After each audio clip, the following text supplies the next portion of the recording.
Welcome to my video today, in which I look at the politics of South Africa through two books which I have here with me. One of them is the life history of Nelson Mandela, of course, the first black president of South Africa.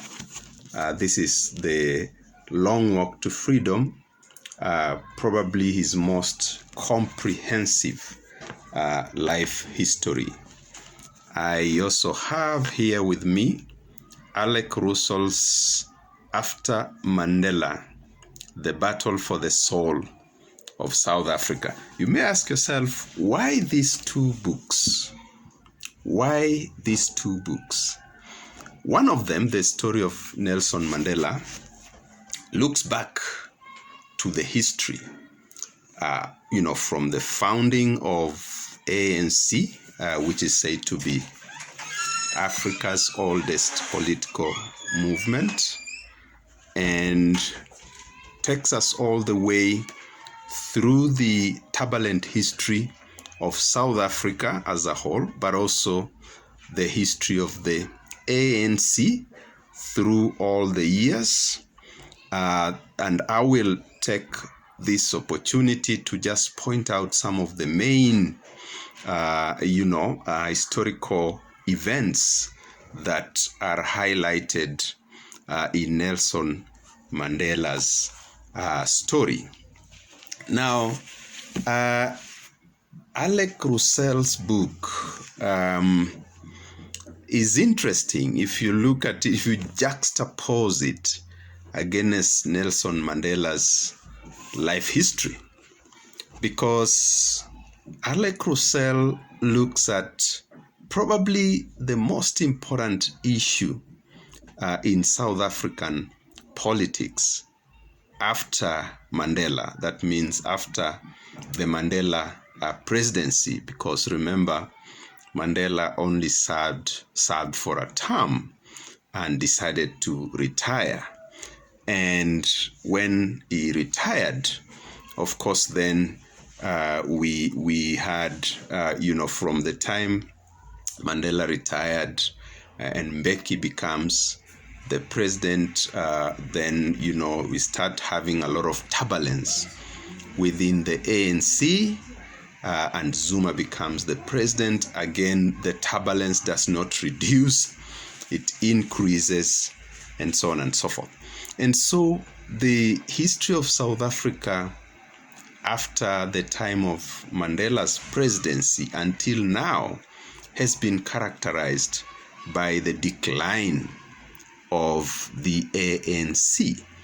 And part of that history is also the history of one Julius Malema, because Julius Malema was expelled from the party sometime in the year 2012 or thereabouts. Now, let me then just go back to the history, the life history of Nelson Mandela. Look at some of the key events that happened that are highlighted in this work. I will only look briefly at Alec Russell's work, but I also speak a little bit to what I see as a relationship, looking at the careers of Julius Malema and the career of Nelson Mandela himself. Now, this huge volume, Long Walk to Freedom, takes us across the history. And if one wants to understand that bit of the history of South Africa, then from the perspective of Nelson Mandela, then this is the book to read. And this one also gives you the advantage of knowing Mandela as a person, his life history, his social life, and so on and so forth. Now, some of the great events that happened in the life of Nelson Mandela and the life of the ANC, and generally in the life of the struggle in South Africa, include the founding of ANC, of course, as a movement or as a party, but also very importantly, the founding of the ANC Youth League in 1944, an event in which Nelson Mandela himself took part. What happened is that the older leadership of the ANC was perceived at that point as very conservative. The likes of Zuma with X at the beginning, and so on. So that leadership was looked at as very, very conservative. And so Nelson Mandela, Walter Sisulu, and the others came up with the idea of forming the Youth League. So throughout this history, you find that there is a conservative wing and then there is a radical wing. So in 1944, the radical elements then formed themselves into the ANC Youth League. And so Nelson Mandela then was one of the founders, even though he was not the leader. Initially, the leader was Anton Lembede, who actually kind of radicalized even Mandela himself. I want to just read a paragraph here on chapter 11, the first paragraph, how Mandela looked at sort of the way he became a political activist, and of course a social activist. He said, "I cannot pinpoint a moment when I became politicized, when I knew that I would spend my life in the liberation struggle. To be an African in South Africa means that one is politicized from the moment of one's birth, whether one acknowledges it or not. An African child is born in an Africans-only hospital, taken home in an Africans-only bus, lives in an Africans-only area, and attends Africans-only schools, if he attends school at all." Very, very interesting from Mandela. And so just to proceed there. So the next thing, of course, was the founding of the Umkhonto weSizwe, that's the Spear of the Nation.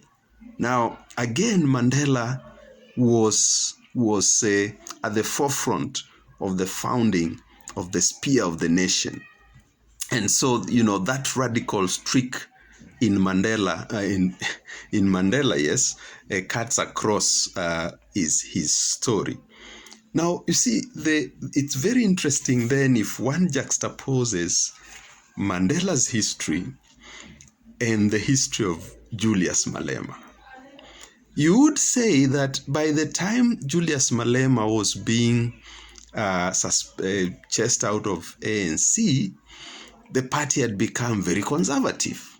Of course, with the black empowerment programs and what have you, all these folks becoming rich and so on and so forth, the corruption scandals, and so you expect that the older leadership of ANC was then increasingly, becoming very conservative.